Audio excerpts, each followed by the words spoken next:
আসসালামু আলাইকুম, শুভ দুপুর গাইস। কেমন আছেন সবাই? অনেক দিন পর বৃষ্টি দেখলাম।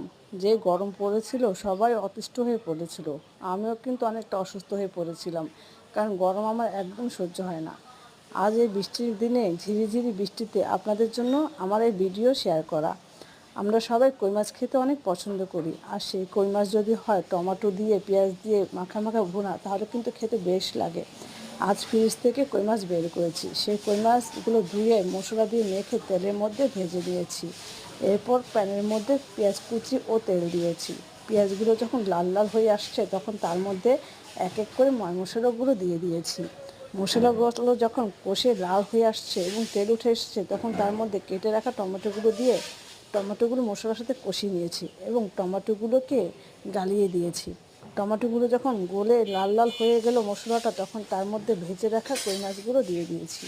কই মাছগুলো দিয়ে প্রায় 10 থেকে 15 মিনিট ঢেকে রান্না করলাম। যখন ঢাকনাও তুলে দেখলাম যে পানিটা টেনে এসেছে এবং তরকারিটার মধ্যে সুন্দর একটি কালার চলে এসেছে, তখন আরও কিছুক্ষণ অপেক্ষা করলাম ঝোলটা টানার জন্য।